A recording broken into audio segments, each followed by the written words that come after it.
Hi everybody, welcome back. Today we're going to be talking about something, continuation of what we talked about last time, which is simulation of sparse Hamiltonians.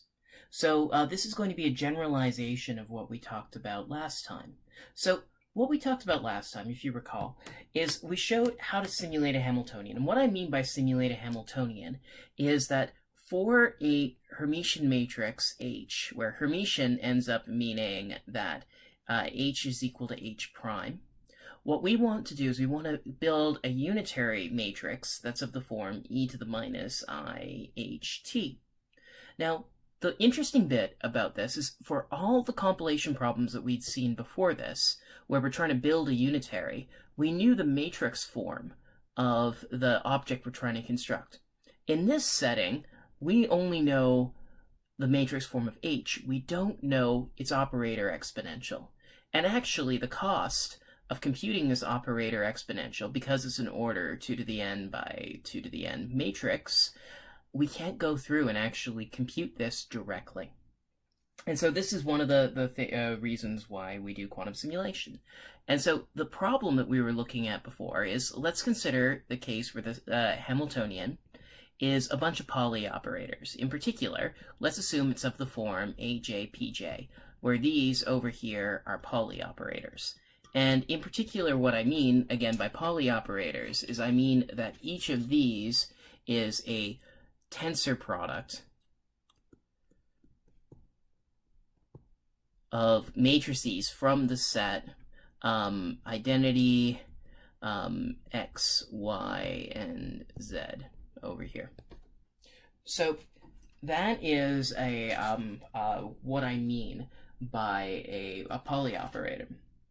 So the first thing is that the way we approach simulation is we said that, okay, well, e to the minus I h t, that is equal to, for any value of r, h t over r to the rth power.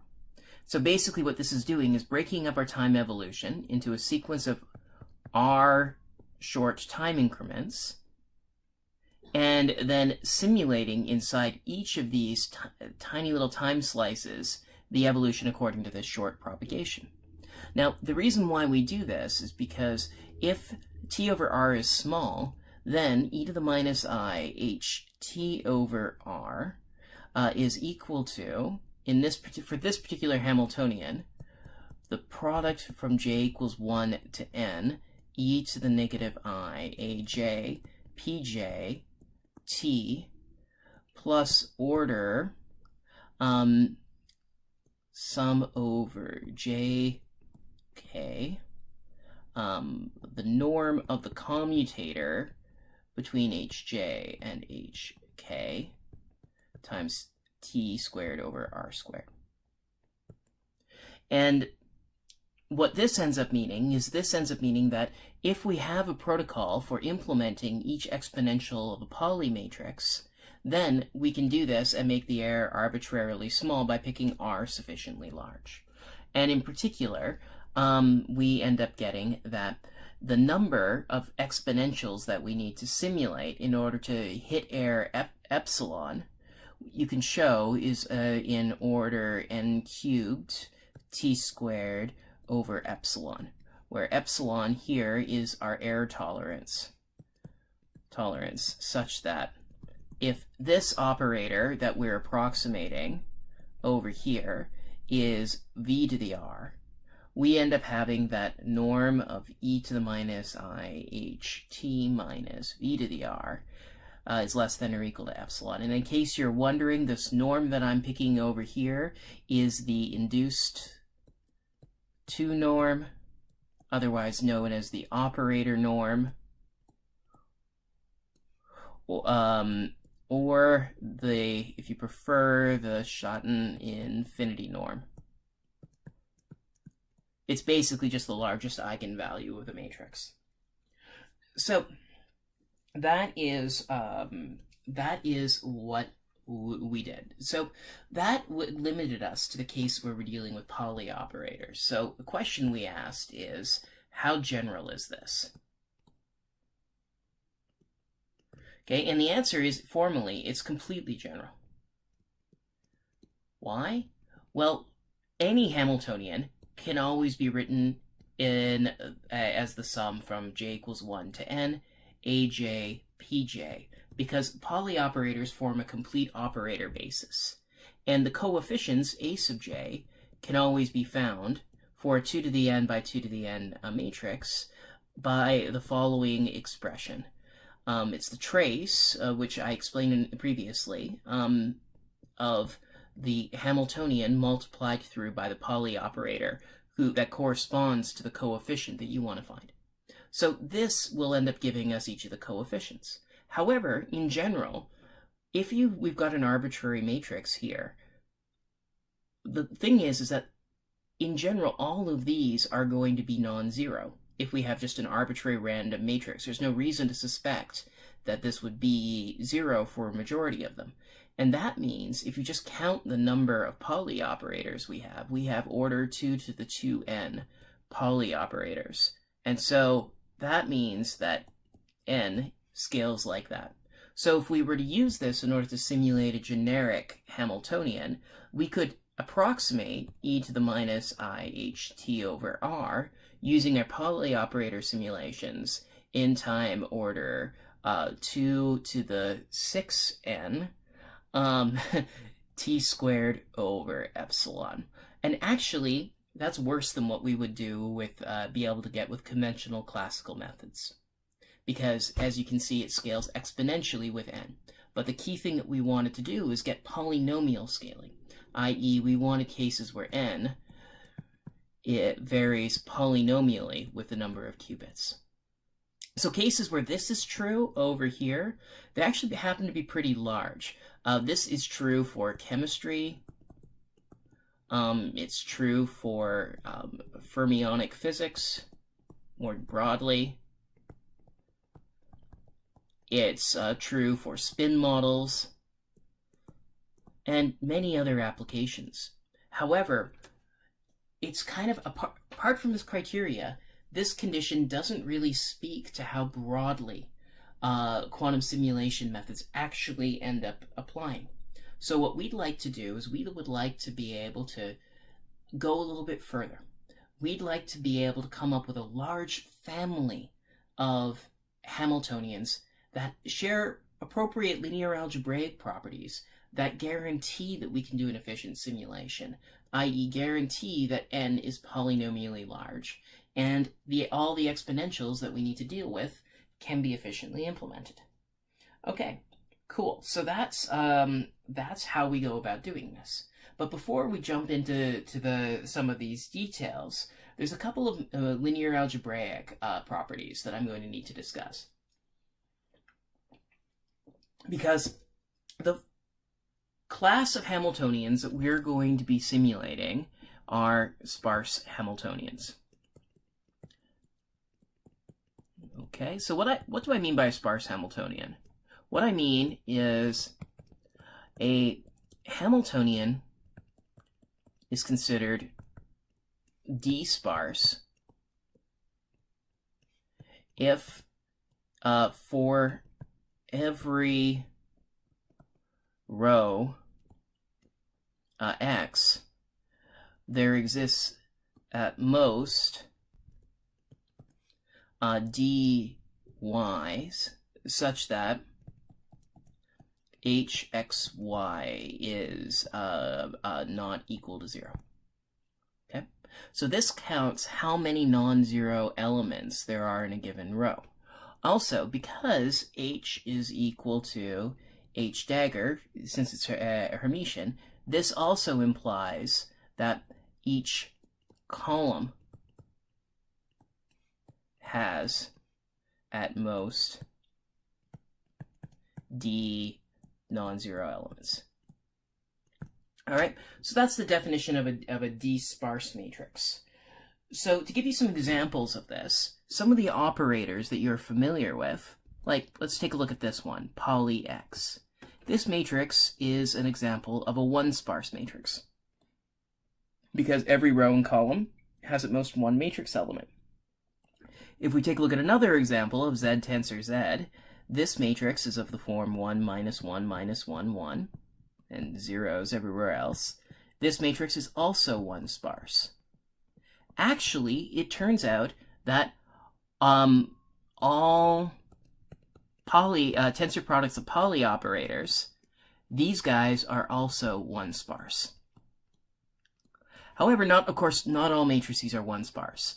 A classic example of a non-one sparse matrix is given by the following.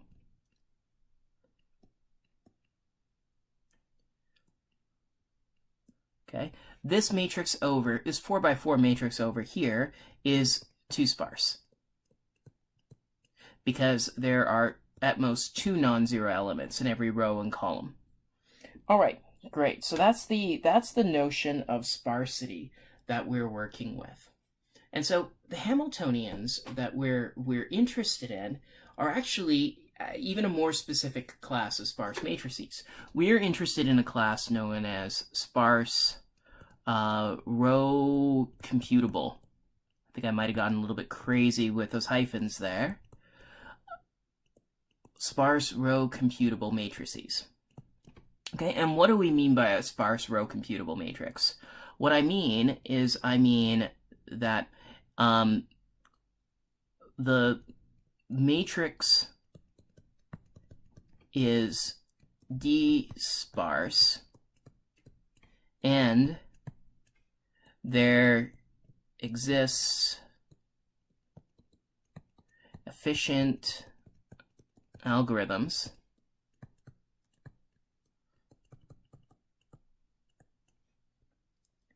such that, let's call them f, such that f, for the first algorithm, f will act on an input row number and j over here, and this will give the column number of the jth non-zero element in row x. All right, so to give a particular example, f for this matrix that I drew up above of the 1, 0 will give the first the column number, the first non-zero matrix element in row 1 over here, and that will be in column 0, because again, like good computer scientists, we're starting from 0. However, the location of the first non-zero matrix element, or the 1th, is in column 2. This guy, because that's kind of like the second non-zero matrix element in that row. Okay, so that's what this function does.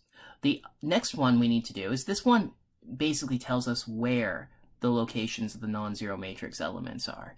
We also need a function to be able to compute each of them. So we have to also assume that hxy is efficiently computable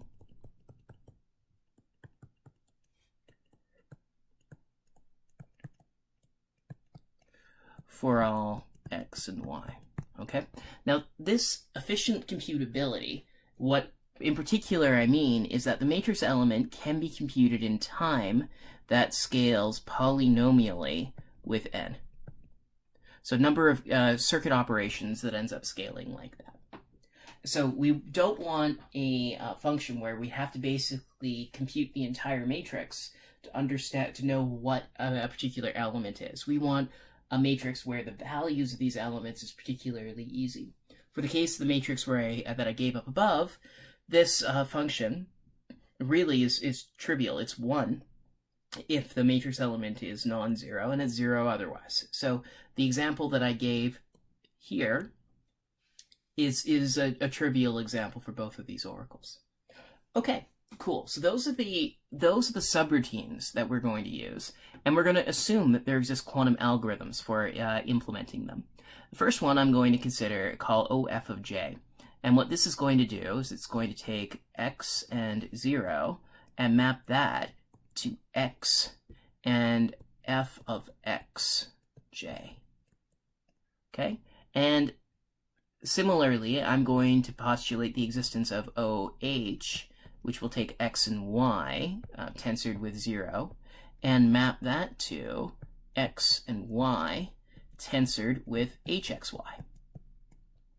Okay, so this one over here locates the non-zeros, and this one computes them. All right, so that is, those are the oracles that we're going to be using in order to be able to compute the matrix. And again, these matrices are often going to be efficient, but in cases where we, for example, would have a lookup table that would store the entire Hamiltonian as in memory, then such oracles would not be efficient. So we're mainly interested in cases where H is provided algorithmically rather than explicitly by looking it up in some sort of a database. Fortunately, almost all the cases that we care about in physics, as well as many of the cases that we care about in linear algebra, are of precisely this form. So that is the idea behind this. And what we would like to do is we would like to be able to address the query complexity of simulation now. So we'd like to ask, how many times for a general Hamiltonian would we have to query the oracle OF and OH in order to be able to simulate dynamics within for some time t within air epsilon? All right. So that's what we're going to be doing. But in order to do this, we need to actually kind of take a look at some different aspects of this. And so the first claim that what we're going to do with it is we're going to be basically breaking up our simulation into a series of easily simulated evolutions, right? So before, what we had is simulation. Before, what we had is we had H is equal to the sum over J, A sub J, P sub J. And what we did is we simulated e to the minus IHT by approximating this for a short time step as the product from j equals 1 to n of e to the minus I, AJ, PJT. Okay? Now, we want to do something a little bit different. What we are going to do is we're going to take a different set of primitives, because as I said before, the poly operators, it's really unclear how many we're going to need in order to be able to do a good approximation, even for a sparse matrix. Instead, what we're going to do is we're going to take the sum of j equals 1 to n of hj, where each hj is one sparse. So this is a broader class than the poly operators, because every pj is one sparse. But there are one sparse matrices that cannot be written as a tensor product of poly operators. So this is a far larger class of matrices that we're able to simulate. An efficient simulation, in this sense, implies that we can simulate those. All right, fantastic. And so the first claim that I'm going to make is that let H be row computable and one sparse with oracles OF and OH. Now, note, before, when I was defining OF, I put an argument for the jth non-zero matrix element. Because it's one sparse, there's at most one matrix element per row. So I could have written this as OF of 1, because that's the only thing we can possibly ask for. But for laziness' sake, I'm just going to drop that argument for this case of one sparse matrices. So we're given these oracles, and then e to the minus iht can be simulated within error 0 using a constant number of queries to OF and OH. Okay, and that part is really kind of cool because there aren't very many cases where we can actually show that we can implement a transformation that's exponentially large using just a constant number of queries. Classically, we could never hope to do the same thing. So this is one of the things that leads to big separations between quantum and classical, and also for wide ranges of problems, unlike Shor's algorithm, for example. Okay, so this is the claim, and let's go forward to the proof.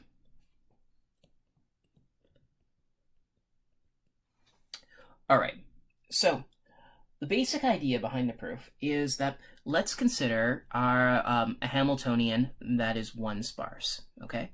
So every Hamiltonian, here's an example of a one sparse Hamiltonian. Let's say it is 0, 0, 0, 1, 1.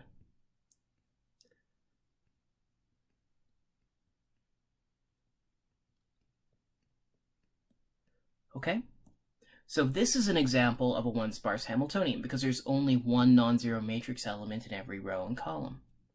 But let's just take a look at what this matrix ends up doing on various inputs. I'll call this matrix, well, uncreatively H. So H acting on 0 gives me 3. H acting on 1 gives me 1. H acting on 2 gives me 2, and H acting on 3 gives me 0. So we can end up seeing that what ends up happening is that H ends up mapping this function in these different blocks. So there's this large kind of 2 by 2 block spanned by 0 and 3 here, and these 1 by 1 blocks over here. After permuting the rows, which we can always do visually, we can think about this matrix as just being of the form 0, 1, 1, 0, acting on subspace 0 and 3, and then 2 more acting on subspaces 1 and 2. So up to a relabeling of the row and column numbers, these two matrices are equivalent. And I did this just to show that there's this block structure that we end up seeing, where all of these elements lie in 1 by 1 or 2 by 2 irreducible two-dimensional blocks. Okay? So, if we have a one sparse matrix, it turns out that we can't have that H acting on X is equal to K.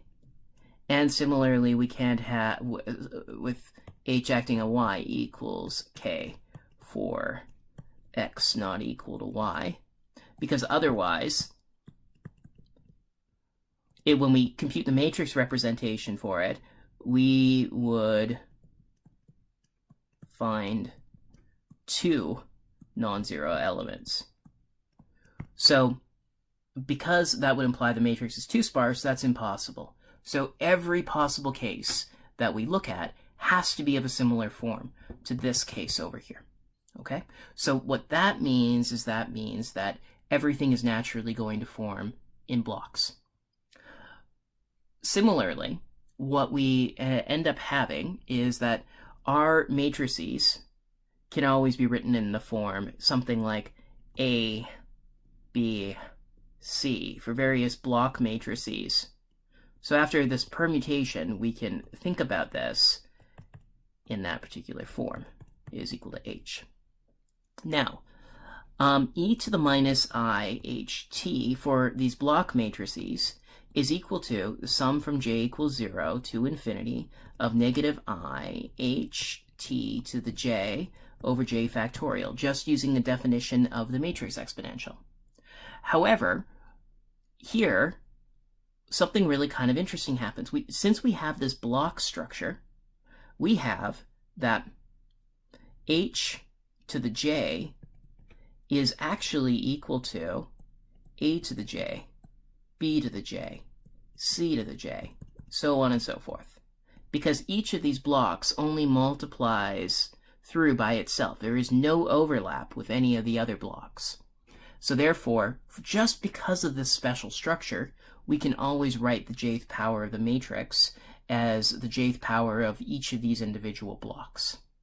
So therefore, this matrix can always be written as the sum from j equals 0 to infinity of negative I a t over j factorial to the jth power, then sum j equals 0 to infinity negative I bt to the jth power over j factorial, so on and so forth. And then just by resumming this series, we find that e to the minus iht is of the form e to the minus iat, e to the minus ibt, e to the minus ict, all the way down. So that is our matrix. So what this ends up saying is that if we want to be able to compute the time evolution on a block spanned by, in this particular case, 0 and 3, for example, say for this block, then all we have to do is apply e to the minus iat on that irreducible subspace. Okay? So that's how this game is going to play out. But recall that in general, well, I took advantage of structure in order to change the labels of all of these elements so that I could rewrite it in this form. We don't generally know where all those things are, and we can't just easily go through and do the permutation. So what we're going to want to do is we're going to want to build a quantum algorithm that will do this and map each of these two-dimensional subspaces to a single qubit. And similarly, we're going to map these one-dimensional subspaces to one qubit. That way we can easily manipulate the and construct these exponentials of the individual Hamiltonians, where the Hamiltonians are either going to be 1 by 1 or 2 by 2 Hamiltonians on each of those individual blocks. Okay? So, case 1. Let's consider the case where what we want to do is we want to consider a vector x, okay? And let's assume that vector x is a member of a 2 by 2 block. Then by definition, its conjugate member is going to be f of x, because f of x is column number for non-zero element in row x. So to give you a particular example of this, for this particular case again, f of 0 would be equal to 3, and f of 3 is equal to 0. All right, cool. So that is the central idea of how we're going to identify our space. So let's begin with a vector that's supported inside this two-dimensional space. I'm going to take this vector psi to be of the form alpha x plus beta f of x. All right?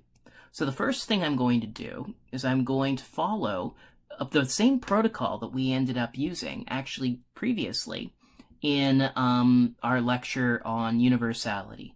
But before I jump into that, there's one other circuit element that I want to introduce now, so it doesn't end up being a distraction later on. So I'm going to end up assuming that we have the following gate over here. For any single qubit input psi over here, this gate, which I'm going to call CRX of t, will end up taking A and mapping this to e to the minus I x A times t psi. Okay? So what it does is basically it does a x rotation on the extra qubit through an angle that depends on this classically specified evolution time, as well as this number in the topmost register. Now, while it may not be clear how exactly you would produce this circuit, it turns out you can pretty easily using a logarithmic number of single qubit rotations. But in any case, this doesn't require any oracle queries. So this over here requires 0 queries. So we can postulate its existence without affecting the query complexity of the algorithm at all. So that's what we're going to do. We're going to assume this particular circuit, just to make our lives easier with the rest of the discussion.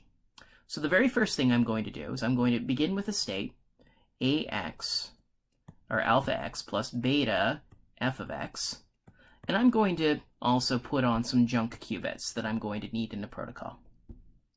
Very first thing that I'm going to do is I'm going to query OF to figure out what the conjugate element is of both of them.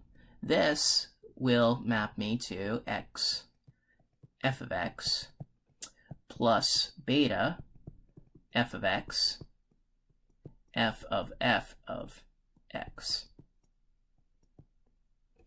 And let's leave some extra junk qubits in the end. Now, we have that, since this is a two-dimensional subspace, f of x has to equal x. And we made this observation earlier when we were taking a look at this 2x2 block over here.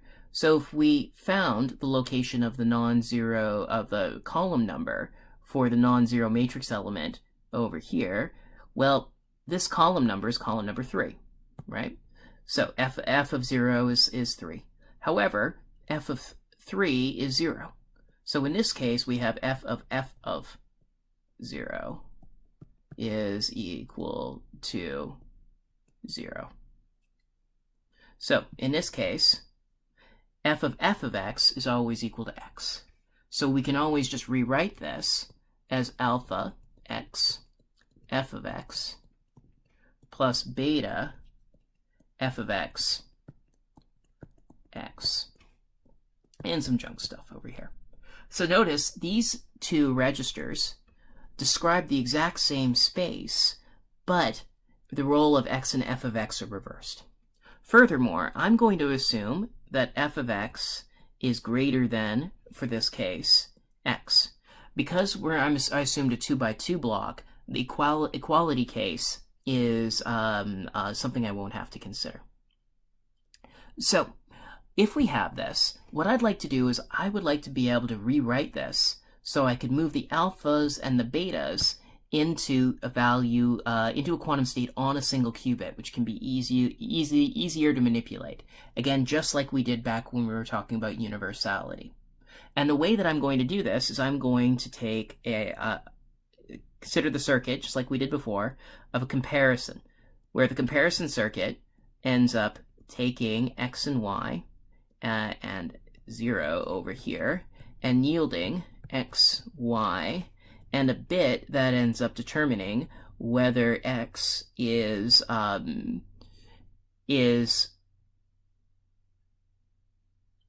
greater than f of x.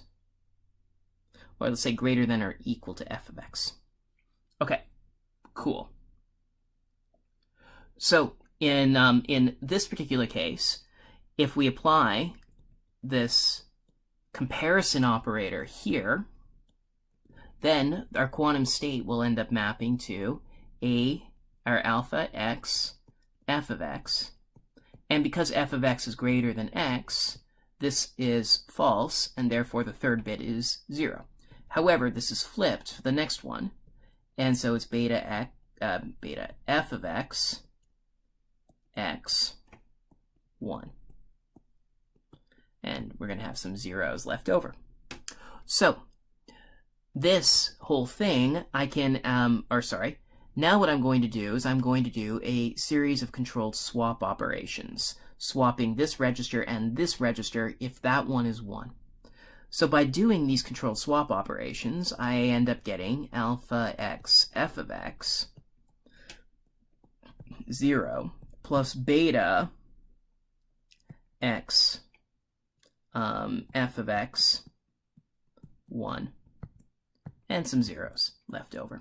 This whole thing actually can be rewritten as x f of x alpha 0 plus beta 1. And with some zeros tensored in the end. Okay, great. So this is our resultant quantum state that we've got. And the result is that our quantum information has been taken from this subspace over here and mapped to an individual qubit like we want. Now what we have to do is we have to apply the exponential of the particular block. Note that this block, if it's 2 by 2, let's assume also that I'm also going to assume here that h is in real 2 to the n by 2 to the n. I forgot to mention that earlier. The complex case actually is also going to be true, but it requires a little bit more technical details for the construction. So let's just assume it's real. So in the event that it's real, this 2 by 2 block ends up looking just like poly x. So if I change this to say A, B, and C, this would end up being of the form A, B, C. So what we need to implement on this two-dimensional block is we need to carry out a rotation of the form e to the minus I hx f of x t on, times poly x on this two-dimensional block. Okay, so in order to do this, we need to figure out hx f of x. Fortunately, we have a handy-dandy oracle, OH, that's capable of doing it for us. Feeding in those two states in here, we end up getting h f of x alpha 0 plus beta 1. Now this over here is going to be hx f of x by definition. Okay, fantastic. Now I'm going to rely on the circuit that I called CRX of t.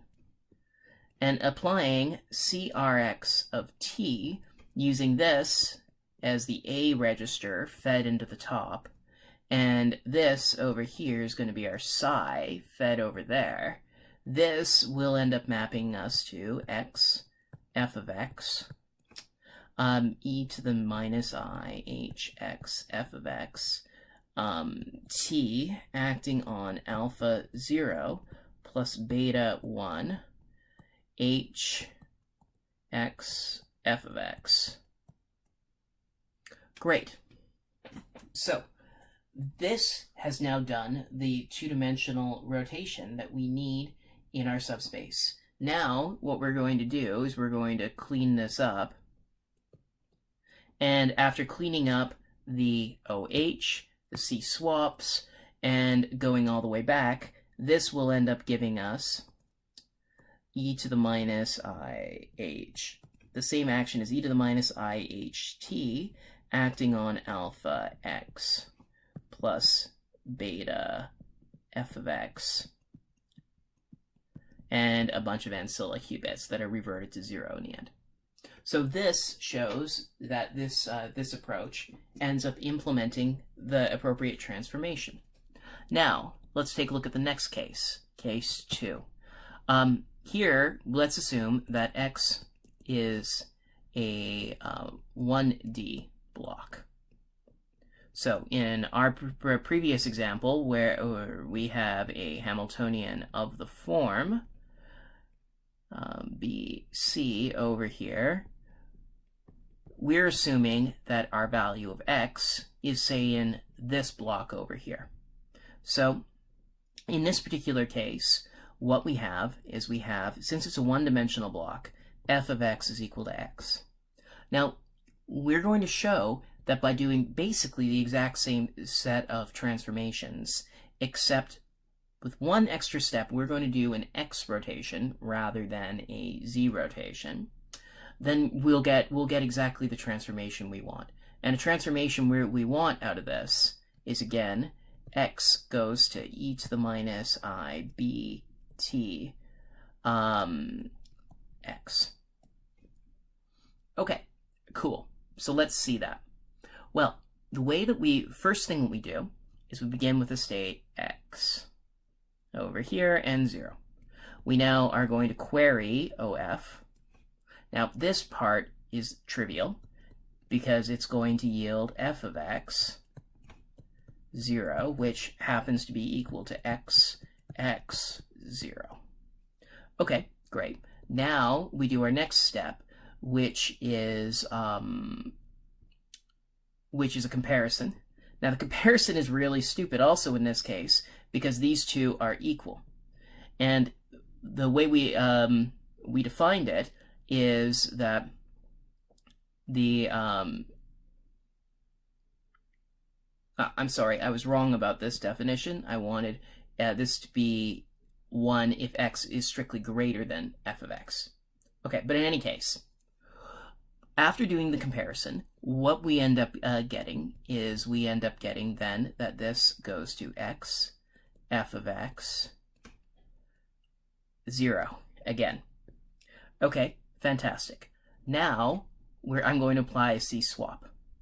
These are exactly the same steps that I did before, and I'm just doing this to show that we can follow the same pattern, but with one small modification in order to be able to simulate the dynamics. So if we do a C-swap, we end up getting this. Finally, what we're going to do is we're going to implement a query to controlled OH, and that is going to end up giving us x 0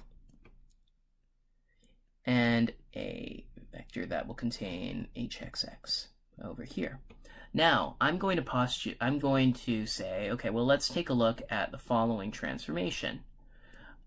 Rx of t h. Okay, what this will do is this will take a vector a and 0 over here and map this to e to the negative I a t 0. Okay, so this ends up kicking back exactly the phase that we want. Where this b over here can be written as hxx. So carrying out this gate, which I'm just going to symbolically call CRZ of t, we end up getting that this maps to x e to the minus I hxx t acting on 0 hxx. Then when we uncompute everything, except for this step over here, we end up getting back x0 e to the minus I hxx t, which is equal to e to the minus I ht acting on x. So this set of transformations works if x is in a 1D block. Great. So this works in the case of 1D and 2D blocks, but there's one difference, which is the presence of these Hadamard transforms here. So we can end up actually building a quantum circuit that ends up describing all of these transformations and handles both the one and the two-dimensional cases simultaneously. And the way the quantum circuit works is as follows. Let's begin with the state x and put in 0. First thing we do is we find the column number by querying OF. Then what we do is we feed that into our comparison circuit, which again can be implemented, say, using a quantum adder and requires absolutely no queries to the oracles. This is what we do. Then we'll do a controlled swap gate between those two to fix the two orders so that we can write everything as a tensor product in a single qubit. Now all of our information from the one or the two-dimensional subspace is stored up here. So now what we need to do is we need to figure out the matrix element. And the way we're going to do that is because I was kind of a bit slack and didn't do a good job of strategizing, I'm going to have to draw my circuit kind of like this.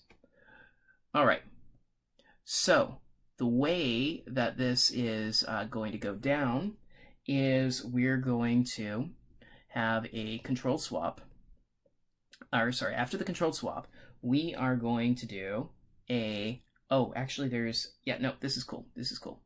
So we're going to do an OH query, and after that, this is going to contain the HX f of x data down here. Now I'm going to put those two guys back. And unfortunately, because my notation was completely backwards for this, I'm going to have to do another swap here. And then what I'll do is I need to be able to determine whether we've got a one or a two-dimensional subblock. Now note that A exclusive or B equals 0 if and only if A equals B. So we can test to see whether or not we've got a one or two-dimensional subblock by testing to see whether this value, x, say, is the exact same as this, f of x. So we'll do that basically just by doing a series of controlled NOT gates down like that. If we find ourselves in a one-dimensional space, then A equals B implies 1D, and therefore this will be 0. So in the event that all those bits are 0, we want to do a controlled Hadamard down here and convert our CRX of T gate into a CRZ gate. Then do Hadamard and clean up over here.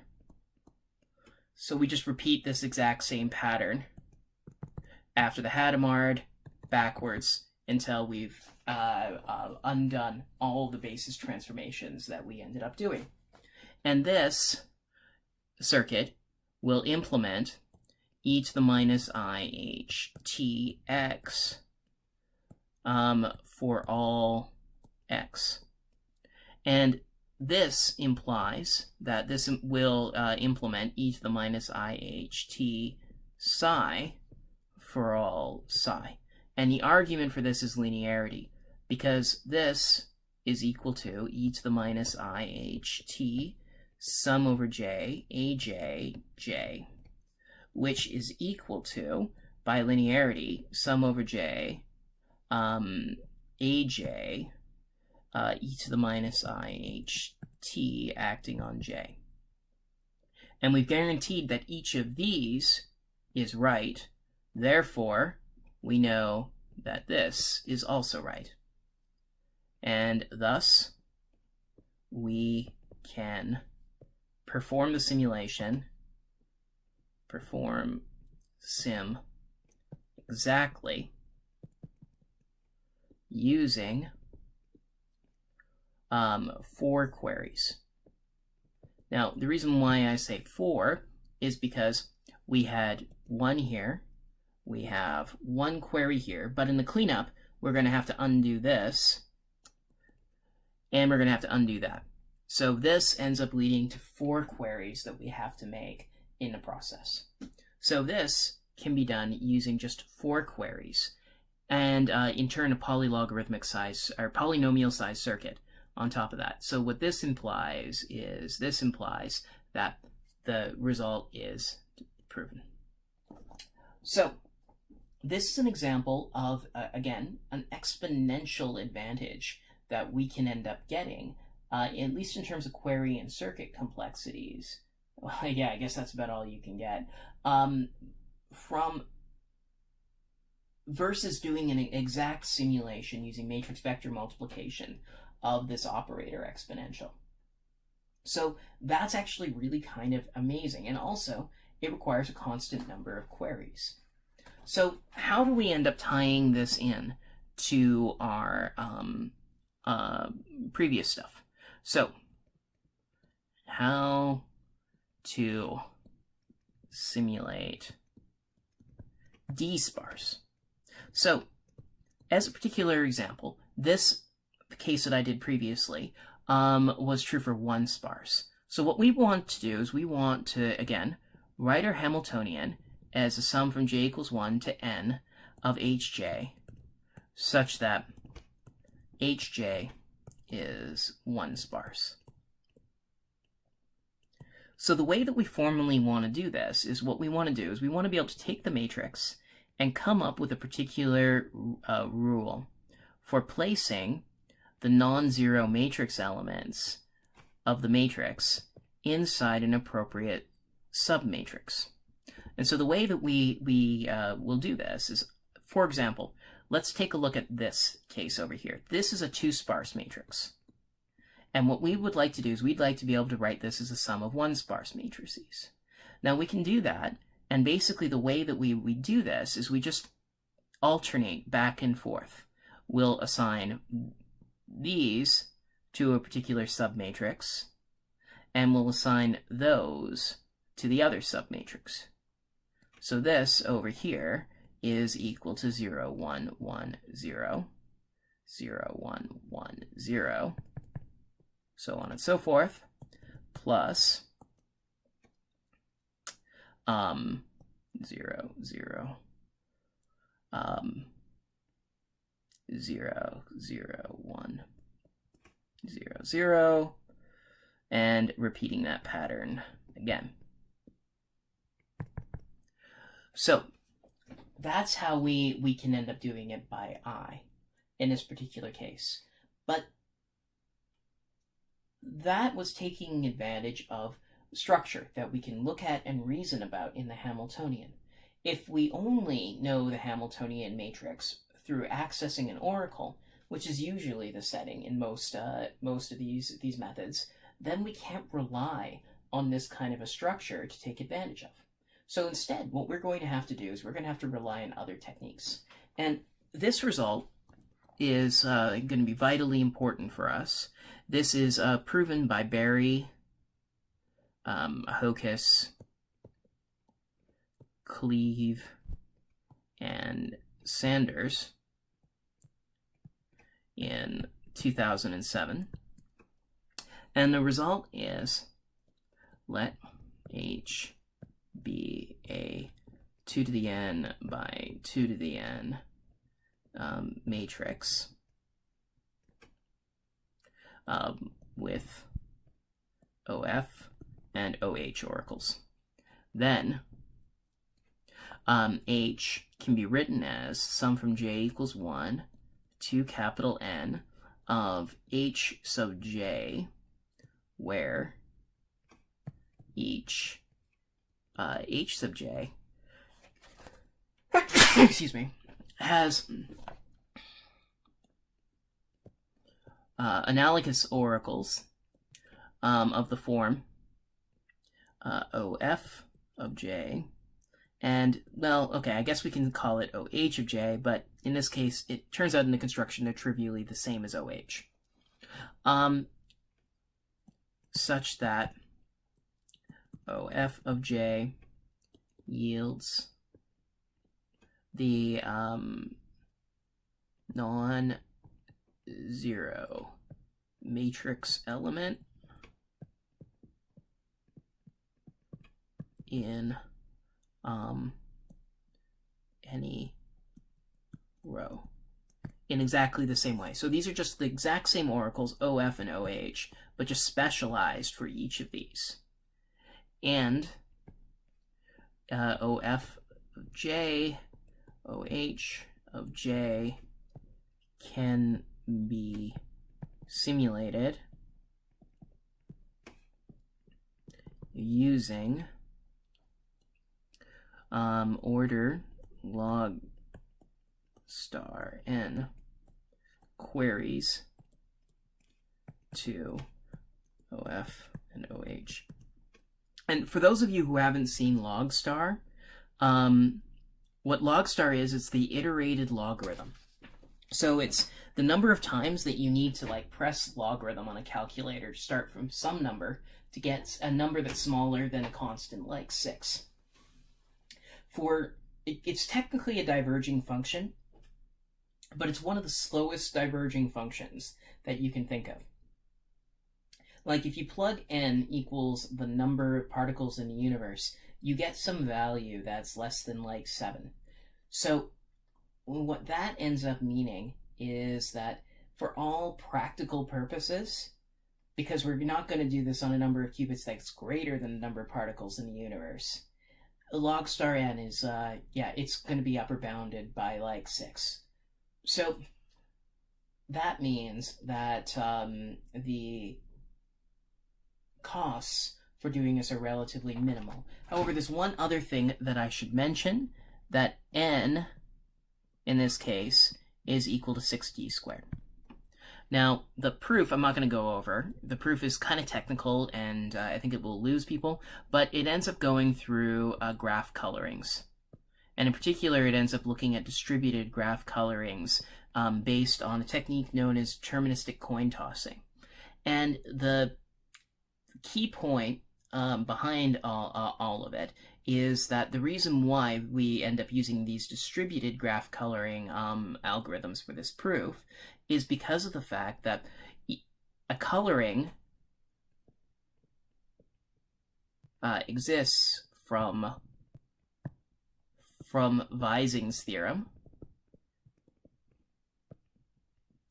that can be used in order to break up the matrix elements into n equals at most d 1 sparse matrices, just by turning this matrix decomposition problem into a graph coloring problem. And in case you're curious about how that ends up working, basically what you do is you can envision a graph in the following form. Let's say we had our matrix 0, 1, 1, 0, like this, all the way down, right? We would have, let's put one more in just for fun. There we go. So we have this. What we do is we construct a corresponding graph by drawing a vertex for each of the row numbers. So this would be row 0, 1, 2, and 3. And for every non-zero matrix element that exists in the graph, we draw an edge between the corresponding vertices. So for example, this graph is that. Or another way of thinking about it is that this matrix, if you're familiar with graph theory, is the adjacency matrix of the graph G.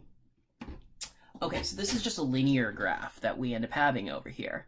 And us breaking up these elements into individual groups can be viewed as assigning each of these to a different submatrix, where each of these submatrix labels corresponds to a coloring of the edge.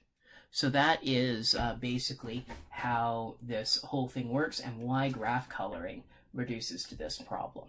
So we know that we can do this using n equals 6d squared colors. Now, using our previous results from Trotterized simulation, we can simulate a matrix that's of the form e to the minus I j hj using n j equals 1 to using a sequence of exponentials of the form e to the negative I hj t, so on and so forth, of length nexp in order n cubed t squared over epsilon. And we showed this previously in our Trotter-Suzuki discussion. Now, using the previous method that we had, each of these can be simulated using order 1 queries. Therefore, the number of queries that we need in order to perform the simulation is in order n cubed t squared over epsilon as well, because it's just going to be a factor of 4 difference in our case between the number of exponentials of one sparse matrices and the number of oracle queries that we end up needing. Now, if we use this strategy for decomposing this over here, oh, I forgot to mention why this Ising's theorem is relevant. The reason why it's relevant is because of the fact that if n equal, for this particular coloring, where n equals d, the problem of finding it is actually NP hard. So the algorithm to find this minimal set of colors is actually quite difficult. We might need to look at the entire graph in order to really be able to do this. However, by taking a value that's equal to 6g squared, we actually can do this by only looking at a small number of the neighbors of each of these vertices. So that means that we can do it with a very small number of queries, which is why we care about it as opposed to the optimal graph coloring over here, which we would never do. But in any case, if we use that coloring, as mentioned, n is equal to 6d squared.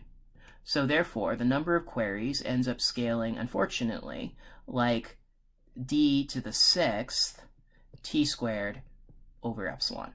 However, if we take a look at the costs that we would require to do this on a classical computer using just brute force matrix multiplications, we would end up getting order poly, depending on the method, we'll get something that will go poly 2 to the n times t plus log 1 over epsilon. So you can see that, all right, the epsilon scaling, it's better classically. T scaling is better classically. But the scaling, oh, I forgot, sorry, there's also some scaling that comes from the log star n. Worst case scenario, this would be like log star, I don't know, cubed. No, actually, I think it's just log star. Okay. So that is the complexity that we end up getting when we use this particular coloring. So the d versus the scaling that goes exponentially with a dimension, that is a huge advantage if d is much, much less than 2 to the n. So for example, if we had an exponentially big matrix that ends up looking like this, which by the way is a approximation to the Laplacian matrix, then what we end up getting is that this is definitely going to be favorable, because in that case d would equal 2, whereas the cost of just doing that matrix multiplication would be exponential. So that's one thing. The next thing I should mention is that a high order Trotter-Suzuki formulas can also be used. And if we end up doing that, then it turns out the number of queries gets slightly better. We can end up reducing this down to d squared log star n times d squared t over epsilon. There should be a t out here too. to the 1 over 2k for any k. Okay, so that is basically how we can end up improving this by using better numerical methods, and this will get close, arbitrarily close, to scaling that's linear in t. It won't quite get to logarithmic scaling in 1 over epsilon, but it'll get close-ish to polylog 1 over epsilon. Technically speaking, the function that you end up getting when you optimize over the best value of k for these formulas ends up being somewhere between polylogarithmic and polynomial. So that's what we could end up doing by following this strategy. However, actually, the lower bound that we end up getting for the number of queries is substantially better. It's basically of the form when we take the norm, when we make some other assumptions about the sum of the norms of the terms in the Hamiltonian, it will end up going like this, plus log 1 over epsilon. Okay, so we notice that there's actually a pretty big gap because here the error is the error scaling is additive, whereas it's multiplicative here, and it's exactly linear and quadratically smaller in D. So that is where the ultimate limits are. At the end of the course, I'm going to introduce a technique called cubitization that actually can satisfy this. However, in practice, it turns out that actually these Trotter-Suzuki formulas, even the low-order ones, can actually come close to be and even surpass cubitization for some applications. But we'll talk more about that later. The thing that we're going to go into detail next lecture is the no fast forwarding theorem. So what that is this is just one aspect of this query lower bound. What we're going to do is we're going to show by contradiction that no quantum simulation is possible in general that runs in time order little ot, meaning strictly less